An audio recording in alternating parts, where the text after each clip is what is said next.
Cervical में दर्द है तो कौन सा कॉलर यूज़ करेंगे, हार्ड करेंगे या सॉफ्ट करेंगे। आपके हाथ में दर्द है यानी कि अगर आपकी एल्बो में दर्द है तो आप कौन सा ब्रेस यूज़ करेंगे। आपके रिस्ट में दर्द है तो कौन सा ब्रेस यूज़ करेंगे। नी में दर्द है तो कौन सा हम नी कैप यूज़ करेंगे। इसी तरह की सारी जानकारी मैं आज आपको वीडियो में दूंगा। मैं श्री राहुल बाबा अपने यूट्यूब चैनल में आपका स्वागत करता हूं। देखिए ये सर्वाइकल कॉलर है, सर्वाइकल सॉफ्ट कॉलर कहते हैं इसे हम। इसको बहुत इजीली बांध लेते हैं और ये नॉर्मली हम सर्वाइकल स्प्रेन या फिर हल्के फुल्के दर्द में बांध दिया जाता है। देखिए ये हार्ड कॉलर है और इसे हम गर्दन ब्रेस भी बोल सकते हैं। और वैसे तो नॉर्मल दर्द में सर्वाइकल के नहीं लगाया जाता है, इसके भी रीज़न होते हैं कई सारे। जैसे सर्वाइकल इंजरी कोई हुई है, ऑपरेशन हुआ है, आफ्टर ऑपरेट इस कॉलर का हम यूज़ करते हैं।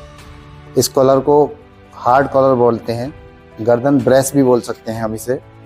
और इसके बांधने का तरीका बहुत थोड़ा सा टिपिकल होता है। ये इस तरह से बांध लिया जाता है और ये हम नॉर्मली गर्दन के दर्द में नहीं यूज़ करते हैं। इसको बिना कंसल्टेंट के या फिर कोई न्यूरोसर्जन या ऑर्थोपेडिक्स या फिर फिजियोथेरेपिस्ट सजेस्ट करे तभी बांधना चाहिए, नॉर्मली नहीं बांधते हैं। देखिए आपने देखा होगा किसी कारण हमारा जो हैंड है ड्रॉप हो जाता है, नीचे की ओर चला जाता है। नीचे की ओर उसका कोई भी कारण हो, या तो कोई वीकनेस हो, पैरालिसिस हो, या फिर किसी इंजरी के कारण हमारा हैंड थोड़ा सा नीचे हो जाता है। अब क्या करते हैं, उसे उठाने के लिए हम लोग बहुत प्रयास करते हैं, एक्सरसाइज कराते हैं। उसी में एक स्प्लिंट आता है जिसको हम कोकअप स्प्लिंट के नाम से बोलते हैं, कोकअप स्प्लिंट। इसको हम बांध देते हैं इस तरह से, तो बहुत समय तक हमारा ये हाथ उठने में दिक्कत नहीं करता। नेक्स्ट हमने देखा होगा बहुत सारी परेशानियां जब होती हैं, जैसे किसी प्रकार की कोई वीकनेस हुई है या फिर पैरालिसिस हुआ है, तो आपने देखा होगा हाथ इस तरह से रहता है। कभी कभी हम कितना भी उसे एक्सरसाइज से सीधा कर लें, हाथ फिर अगले दिन फिर वहीं आ जाता है। तो इसके लिए भी एक ब्रेस आता है जिसको हम एल्बो ब्रेस बोलते हैं। ये देखिए ये एल्बो ब्रेस है और इसको हम जब हाथ में बांधते हैं तो बहुत हद तक हमें और पेशेंट को सपोर्ट मिलता है कि ये हाथ जब नीचे की ओर भागता है तो बिल्कुल स्ट्रेट हो जाता है, सीधा हो जाता है। लेकिन इसके लिए भी क्या करना पड़ता है, थोड़ा सा दर्द को सहन करना पड़ता है इसे हाथ को सीधा करने के लिए। इस ब्रेस का हम एल्बो ब्रेस बोलते हैं इसको। एल्बो ब्रेस को हाथ को सीधा करने के लिए यूज कर सकते हैं। दोस्तों ये लंबर बेल्ट है, एलएस बोल्ट इसे बोलते हैं, एलएस बेल्ट। तो मैंने इसको पहले ही आपको वीडियो नंबर 16 में इसके बारे में बता दिया गया है। अगर इसकी आपको और कुछ जानकारी लेनी है और थोड़ी सी भी जानकारी लेनी है तो मेरी प्लीज़ वीडियो नंबर 16 पर विजिट कीजिए। आप इसकी सारी जानकारी एलएस बेल्ट की आपको उस पर मिलेगी। नेक्स्ट दोस्तों, वैसे भी थोड़ा सा समय चेंज हो चुका है, थोड़ा ठंड का समय आ गया है, इसीलिए हर किसी को कहीं ना कहीं घुटने में प्रॉब्लम हो गई है, घुटने में दर्द रहता है। तो आपको पता ही होगा नी कैप है ये। वैसे तो नॉर्मली भी यूज़ कर सकते हैं, मेरा मानना है कि 50 साल के बाद नॉर्मली नी कैप का यूज़ कर लेना चाहिए। नी कैप भी बहुत अच्छी वैरायटी के आने लगे हैं मार्केट में।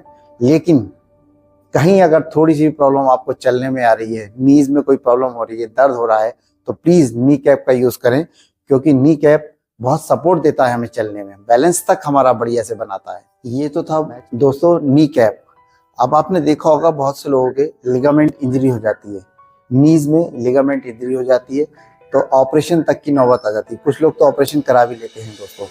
ऑपरेशन कराने के बाद हमें क्या करना चाहिए, वैसे तो डॉक्टर सारे बता देते हैं, लेकिन फिर भी मैं आपको बता दूं, नी ब्रेस, एक नी ब्रेस आता है, उसको हम बांध लेते हैं। मैं दिखा भी देता हूं आपको, ये नी ब्रेस है। देखिए दोस्तों, ये हम आफ्टर ऑपरेट, नी के आफ्टर ऑपरेट भी बांधते हैं।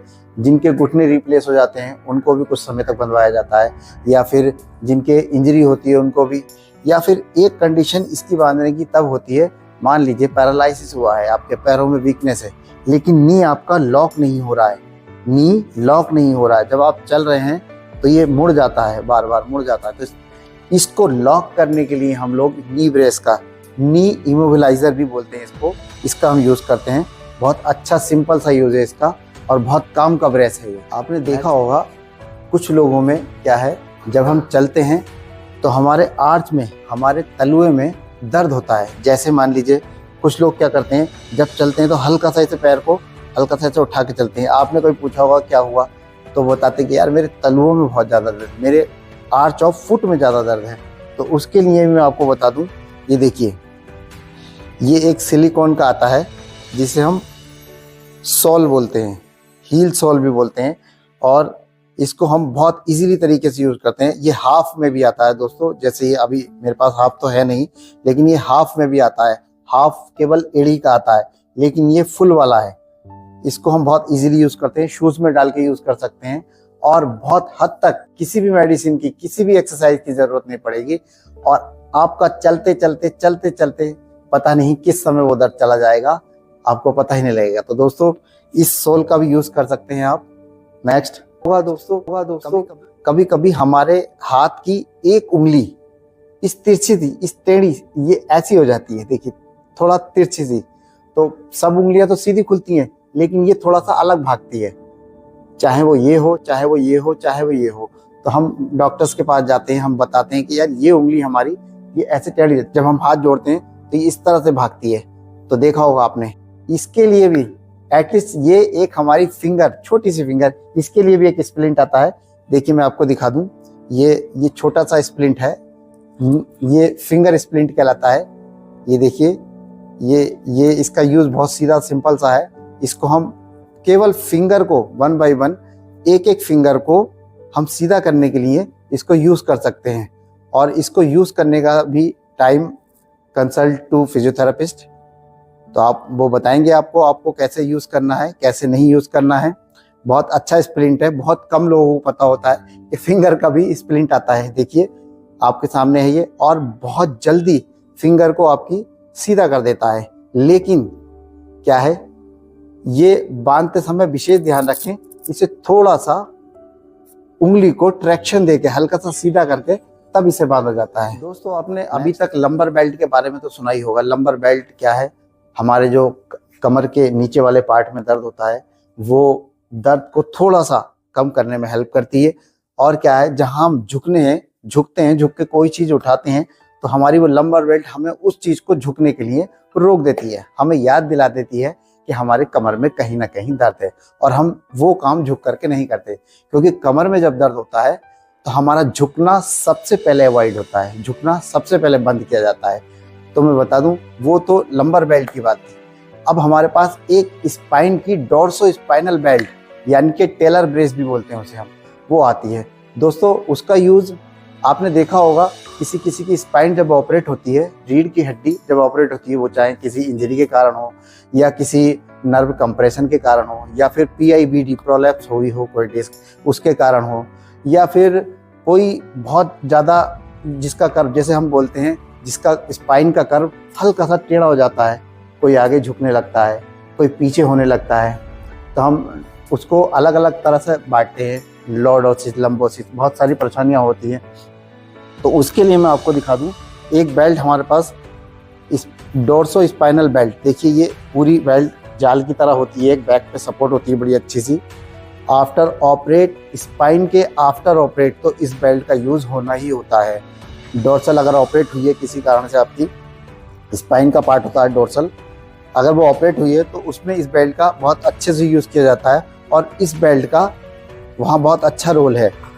तो दोस्तों ये देख लीजिए आप, डोर्सो स्पाइनल टेलर ब्रेस भी बोलते हैं इसे, स्पाइनल ब्रेस भी बोलते हैं, फुल ब्रेस होती है। इसके बांधने का तरीका थोड़ा टफ होता है, बांधने का तरीका मैं आपको बता दूं। ये पीछे डाल करके ये आगे की ओर जब ली जाती है, तो इसकी पहले जो पट्टियां होती हैं, पीछे वाली जो पट्टियां होती है, ये आगे की ओर डाल दी जाती हैं, तब वो पेट की बेल्ट बांधी जाती है, फिर इस वाली पट्टियों को फिर बाद में लगाया जाता है। दोस्तों अभी ये सारी छोटी छोटी जानकारियां हमें अपने जीवन में होनी चाहिए।